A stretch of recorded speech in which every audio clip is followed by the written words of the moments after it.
आज का इंसान भले ही धरती पर सबसे बुद्धिमान और ताकतवर जीव माना जाता हो, लेकिन क्या आप जानते हैं एक समय ऐसा भी था जब यही इंसान, जिसे हम आधुनिक मानव कहते हैं, इस धरती पर अपना जीवन जीने के लिए संघर्ष कर रहा था। वह भी बिल्कुल वैसे ही जैसे अन्य पशु पक्षी संघर्ष करते हैं। उस समय जीवन आसान नहीं था। इंसान मजबूर था, परिस्थितियों का गुलाम था। वह न तो अपनी रक्षा कर पाता था, न ही अपना पेट भरने के लिए कुछ पक्का साधन उसके पास था। लेकिन समय का पहिया कब, किसे और कहां पहुंचा दे, ये कोई नहीं जानता।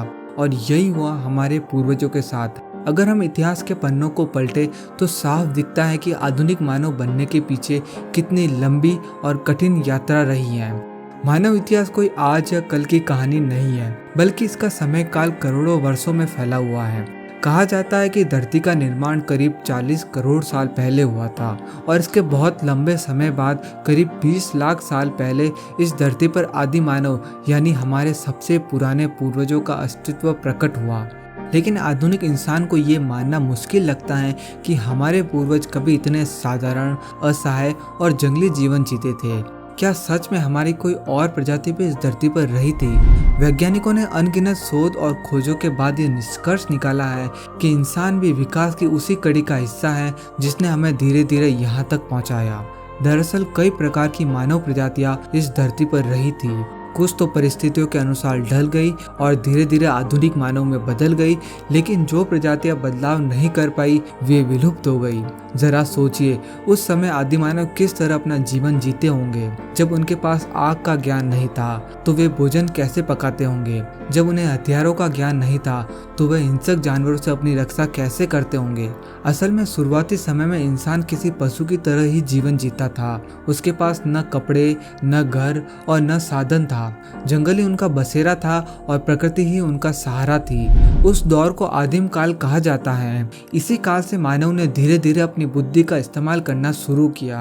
ये बेहद जरूरी भी था, क्योंकि अगर इंसान को जीवित रहना था तो उसे अन्य जानवरों से तेज और चतुर बनना ही था। धीरे धीरे समय बीतता गया। इंसान के शरीर और दिमाग दोनों में परिवर्तन आते गए। अब वह अकेला नहीं रहता था, बल्कि समूह बनाकर घूमता था। जब किसी जगह का भोजन समाप्त हो जाता तो वे सब मिलकर नई जगह की तलाश में निकल पड़ते थे। इसी यात्रा के दौरान उन्होंने पत्थरों को तराश कर धारदार हथियार बनाए। इन हथियारों से वे शिकार करते और जानवरों से अपनी रक्षा भी करते थे। यह खोज उनके जीवन में क्रांतिकारी बदलाव थी। आदि मानव मूल रूप से बंदरों जैसी प्रजातियों से जुड़े हुए थे। वे घने जंगलों में रहते थे, फल फूल खाते और छोटे छोटे जानवरों का शिकार करते थे। लेकिन जैसे जैसे समय गुजरा, उन्होंने अपने तन को ढकने के लिए पत्तियों और पेड़ों की छाल का इस्तेमाल करना शुरू किया। फिर इंसान ने अपने इतिहास की सबसे बड़ी खोज की, आग का आविष्कार। आग ने इंसान की जिंदगी बदल दी। अब वह न केवल ठंड से बच सकता था, बल्कि खतरनाक जानवरों को भी दूर रख सकता था। यही नहीं, आग में मांस को पकाना भी उन्होंने सीख लिया था। और यही वह पल था जब इंसान पशुओं की तरह जीने से आगे बढ़कर सभ्यता की ओर अपना पहला कदम रख रहा था। इंसान की यह यात्रा यहीं नहीं रुकी। धीरे धीरे उसने और भी खोजें की, जैसे भाषा, पहिया, खेती और फिर सभ्यता। और इन्हीं सब संघर्षों और बदलाव के बाद आज का आधुनिक इंसान पैदा हुआ, जो धरती पर सबसे बुद्धिमान प्रजाति कहलाता है। तो दोस्तों, आपने देखा कि इंसान का इतिहास कितना लंबा और संघर्ष से भरा हुआ है। अगर आदि मानव अपने संघर्षों से हार मान जाता तो शायद आज हम और आप यहाँ नहीं होते। दोस्तों, अगर आपको ये वीडियो पसंद आई तो हमारे चैनल को सब्सक्राइब ज़रूर करें और इस वीडियो को लाइक और शेयर करना न भूलें। इसी तरह की और वीडियो देखने के लिए आपके सामने आए इस वीडियो पर क्लिक कर दीजिए। मैं आपसे उसी वीडियो में मिलता हूँ। धन्यवाद।